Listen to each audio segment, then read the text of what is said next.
আসসালামু আলাইকুম ইঞ্জিনিয়ারিং সলিউশনে নতুন আরেকটি টিউটোরিয়ালে আপনাদেরকে স্বাগতম। আজকের পর্বে যে বাড়িটা দেখছেন এটা হলো আমাদের 3D এবং আমাদের যে এটা যে দেখছেন আমরা এখন চলে যাব এটা 2D প্ল্যান। এই যে এইটা হলো আমাদের 2D প্ল্যান, সরি এটা না, আমাদের 2D প্ল্যান হলো এইটা। হ্যাঁ, আমরা এখন এই 2D প্ল্যানের সাথে আমাদের এই যে বর্তমান যে 3Dটার ভিতরে আমরা ইন করেছি এই 3D প্ল্যানের সাথে মিলাবো এবং পুরো বিস্তারিত আপনাদেরকে জানাবো যে কিভাবে আপনারা এই বাড়িটা খুব সহজেই তৈরি করবেন।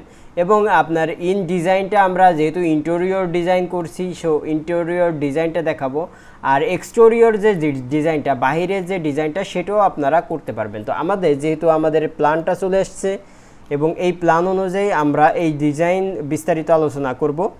তো তার জন্য আমরা প্ল্যানের প্রথম যে অংশটা, যেমন ইন সেকশন, যে এটা আমাদের গেট, মানে মেইন গেটটা আমাদের যে ফ্ল্যাটে ঢোকার জন্য, এর বাম পাশে আমাদের যে রিডিং রুম আছে একটা এবং ডান পাশে একটা কিচেন রুম, একটু এক্সেপশনাল, এবং কিচেন রুমের সাথে একটা স্টোর রুম আছে। তো আমরা প্রথমে এই স্টেপটা দেখব আমাদের 3Dতে কিভাবে আছে।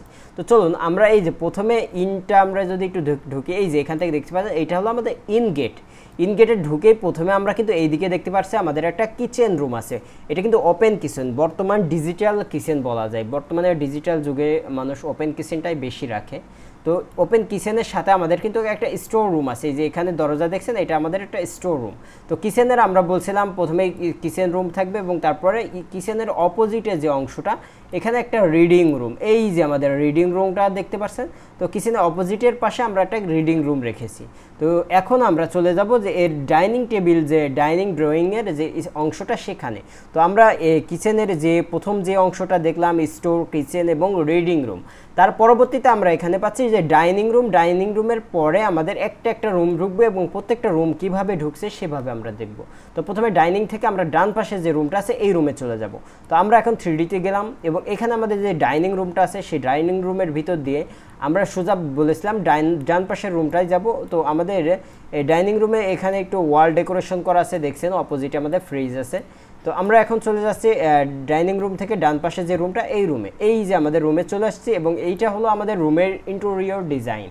তো আপনারা এই রুমের ইন্টেরিয়রটা দেখতে পাচ্ছেন অনেক সুন্দরভাবে করা হয়েছে এবং এখানে আমাদের গ্লাস ইউজ করা হয়েছে, পুরোটা জানলার জায়গায় একটু এক্সেপশনালভাবে গ্লাস ইউজ করা হয়েছে। এবং এর ডান পাশে আমরা একটা দরজা দেখতে পাচ্ছি।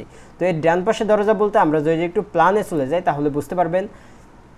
এই যে এখান থেকে আমরা ডান পাশে যে দরজা, এই দরজাটা দেখতে পাচ্ছি, ঠিক আছে। এই দরজা থেকে আমরা প্রথমে কিন্তু আমাদের ড্রেসিং রুমে দেখতে পাচ্ছি এবং তারপরে একটা বাথরুম আছে।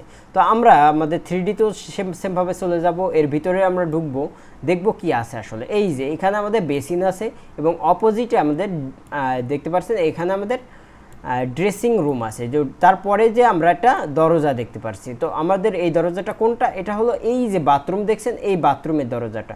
তো আমরা এখন এই দরজার ভিতরেও ঢুকবো। ঢুকলে আমরা এই দরজার বিস্তারিত দেখতে পারবো। এই যে এই দরজার ভিতরে ঢোকার পরে কিন্তু আমরা একটা বাথরুম দেখতে পেলাম।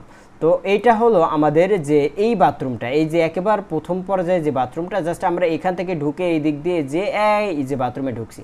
তো এখন আমরা এখান থেকে বের হয়ে পরবর্তী যে রুমগুলো আছে সেইটা দেখব। তো আমরা এখন এই রুম থেকে বের হলাম, বাথরুম থেকে এই যে রুমে চলে আসলাম। তো এখন রুম থেকে আমরা সোজা আবার আমাদের যে ডাইনিং ড্রয়িং যে রুমটা সেখানে চলে যাব। তো এইটা হলো আমাদের ডাইনিং ড্রয়িং রুম। আর এখানে দেখছেন এটা ইন্টেরিয়র ডিজাইন করা। এখানে মূলত আমরা একটা রুম, টয়লেট আছে এবং একটা রুম আছে। তো আমরা একটু ভিন্নতা এখানে অবলম্বন করেছি, সেটা হলো আমরা এখানে দুইটা রুম, মানে একটা রুম এবং একটা যেহেতু টয়লেট, আমরা এখানে প্ল্যানে একটা টয়লেটটা অ্যাটাচ করেছি, বাট এই টয়লেটটা আমরা কমন করে দিতে পারবো। মানে সোজা যদি দরজা দিয়ে দেন তাহলে এটা কমন টয়লেট হয়ে যাবে। তো এটা হলো কমন বা অ্যাটাচ করতে পারেন, আপনার রুমের সাথে মিলিয়ে নিতে পারেন। তো আপনারা এখন আমরা চলে যাব যে এটার যে প্ল্যানটা। তো এই যে 3D দেখছেন, এই 3D এখানে কিন্তু আমরা বাথরুমে চলে যাচ্ছি। এই যে এই দরজাটি যদি আমরা ঢুকতে পারি তাহলে এই যে বাথরুম দেখছেন, এখানে বেসিন আছে, তারপরে বাথরুম এবং এখানে শাওয়ার আছে।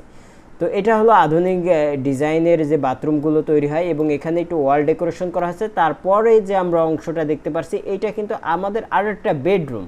তো এই বেডরুম কোনটা আমরা যদি একটু প্ল্যানে দেখি, এই যে এই অংশের যে বেডরুমটা, এইটা কিন্তু আমাদের এই যে 3Dতে এই বেডরুমটা। তো বেডরুমের ভিতরে কিন্তু আমরা একটু ইন্টেরিয়রের কাজ করা হয়েছে কাঠের, আপনারা চাইলে করতে পারেন, অথবা যদি চান যে আপনারা কাঠের কাজটা করবেন না সেক্ষেত্রে নাও করতে পারেন। তো আমরা এখন এই রুম থেকে আবার চলে যাব আমাদের ডাইনিং কাম ড্রয়িং রুমে, এবং এখান থেকে আমরা যে বারান্দাটা দেখছি, বারান্দার কিন্তু এখানে আমরা গ্লাস দিয়েছি।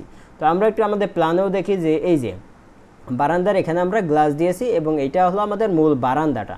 তো এই হলো আমাদের মূল ডিজাইন, এবং আমাদের যে প্ল্যানটা দেখছেন, প্ল্যানটা মানে এই হলো 3D এবং প্ল্যান অল ডিটেলস আমরা এখানে দেখিয়েছি, এবং আমরা আপনাদেরকে এখানকার যে মূল ডিজাইনটা, যে ইন্টেরিয়রের যে ডিজাইনটা, সেটা আমরা সম্পূর্ণভাবে দিয়েছি।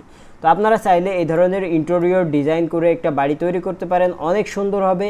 এবং যদি চান যে এটা ডিটেলিং ডিজাইন নেবেন, এবং আপনারা যে এখানে যে মেজারমেন্টগুলো দেখছেন, এই যে 21 ফিট বা 12 ফিট, এগুলো কিন্তু অ্যাকুরেট মেজারমেন্ট না। আপনাদের কারো যদি প্রয়োজন হয় যে এই ধরনের একটা প্ল্যান তৈরি করবেন বা এই ধরনের একটা বাড়ি তৈরি করবেন, তাহলে অবশ্যই আমাদের স্ক্রিনে দেওয়া নম্বরে যোগাযোগ করবেন। তাহলে আমরা আপনাদেরকে একটা প্ল্যান দেবো, এবং সেই প্ল্যান অনুযায়ী ডিটেলিং ডিজাইন দেবো, যে প্ল্যান অনুযায়ী আপনি কলাম কিভাবে পড়বে, তারপরে আপনার বেস কিভাবে হবে, কলামে কতটুকু রড হবে, বেজে কতটুকু রড হবে, ছাদে কতটুকু রড হবে, এবং সিঁড়িগুলো কিভাবে তৈরি করবেন যদি সিঁড়ি ভিতরে থাকে। যেহেতু এই বিল্ডিংয়ের সিঁড়ি নাই, কাজে এই বিল্ডিংয়ের জন্য সিঁড়ি প্রযোজ্য নয়।